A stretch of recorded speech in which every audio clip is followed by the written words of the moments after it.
ان میں سے کچھ لوگ ایسے تھے جو آڈ جابس یا ٹف جابس کرتے تھے گاؤں میں جا کر، جن میں لوڈ کیری کرنا گاؤں کے لوگوں کا، یا بلڈنگس اور روڈز جو تھے جب ان کی کنسٹرکشن ہوتی تھی ان پر بھی وہ کام کرتے تھے بحثیت مزدور. اور کچھ لوگ فیلڈز میں بھی کام کرتے تھے کسانوں کے ساتھ اور زمینداروں کے ساتھ.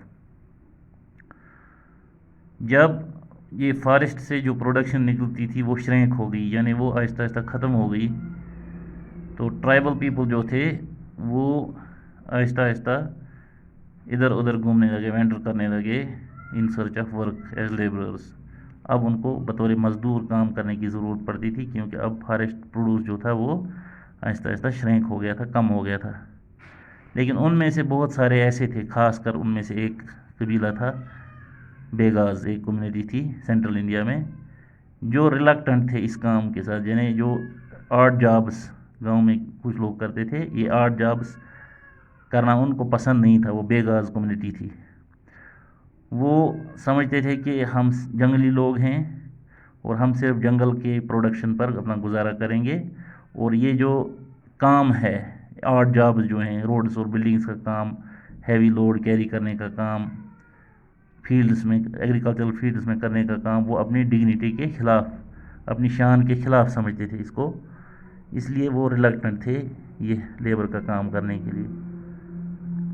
تو ٹرائبل گروپس جو تھے وہ اکثر بائنگ اور سیلنگ کرتے تھے چیزوں کی لوکلٹی میں ہی، اپنی لوکلٹی میں چیزوں کو بیچتے تھے اور چیزوں کو خریدتے بھی تھے. تو اس وجہ سے وہ ڈپینڈنٹ ہو گئے، یعنی وہ اب منحصر کرنے لگے ٹریڈرز پر، جو سوداگر آتے تھے وہاں پر ان کے گاؤں میں چیزیں لینے کے لیے. اور وہ سوداگر جو تھے وہ ایک قسم کے منی لینڈرز بھی تھے، یعنی کہ وہ ادھار پیسہ بھی ان کو دیتے تھے. تو جو آس پاس کے ٹریڈرز، تاجر وہاں پر آئے چیزیں بیچنے کے لیے، اور انہوں نے ان ٹرائبلز کو چیزیں جو ہیں ہائی پرائسز پر بیچی، یعنی زیادہ داموں پر، زیادہ قیمت پر بیچی. منی لینڈرز جو تھے وہ اس کے علاوہ ان کو لونز بھی دیتے تھے، جس سے ٹرائبلز اپنی کیش کی نیڈ پوری کرتے تھے. لیکن وہ منی لینڈرز جو تھے، وہ تاجر جو تھے، وہ ان کو لون ایسے ہی نہیں دیتے تھے، بلکہ وہ اس کا انٹرسٹ بھی ان سے پھر واپس حاصل کرتے تھے، یعنی سود بھی حاصل کرتے تھے. تو اس کی وجہ سے ان پر قرضہ بھی چڑھ گیا اور ان میں غریبی بھی آ گئی. تو اس وجہ سے یہ ٹرائبل پیپل جو ہیں یہ ایول سمجھتے تھے ان کو، جو آؤٹ سائڈرز آئے تھے، منی لینڈرز جو آئے تھے، تاجر آئے تھے، ان کو یہ اپنے لیے برا سمجھتے تھے، کیونکہ ان کی وجہ سے ان کو غریبی اور قرض داری جو ہے وہ بڑھ گئی تھی، قرضے پر ہی چونکہ یہ پیسے لیتے تھے. اس طرح سے یہ آؤٹ سائڈرز کو اپنے لیے ایول سمجھتے تھے، برا سمجھتے تھے. تو کچھ گروپس ایسے تھے جو اینیملز کو پالتے تھے، دے ہرڈڈ اینیملز. تو وہ ریئرنگ آف اینیملز کرتے تھے اور ان کو ہرڈز میں رکھتے تھے، یعنی جھنڈ میں رکھتے تھے. ان کو پیسٹورلسٹس کہتے ہیں. لیکن وہ اپنے یہ ہرڈز آف اینیملز، کیٹل یا شیپ جو تھے، وہ سیزنلی وہ ایک جگہ سے دوسری جگہ چینج ہو جاتے تھے، کیونکہ جب ایک جگہ پر گھاس ختم ہو جاتا تھا تو وہ گھاس کی تلاش میں اپنے جانوروں کو لے کر دوسری جگہ موو کرتے تھے، دوسرے ایریا میں. ان میں وین گجرز جو ہیں، پنجاب کے ہلز، پہاڑیاں جو ہیں ان کے وین گجرز، اور لباڈیز آف آندھرا پردیش جو ہیں وہ بھی کیٹل ہرڈرز تھے. اور گدیز آف کولو جو ہیں، گدی بھی ایک قبیلہ ہے کولو کے، وہ بھی شفرڈس ہیں، یعنی کہ وہ جانوروں کو پالتے تھے.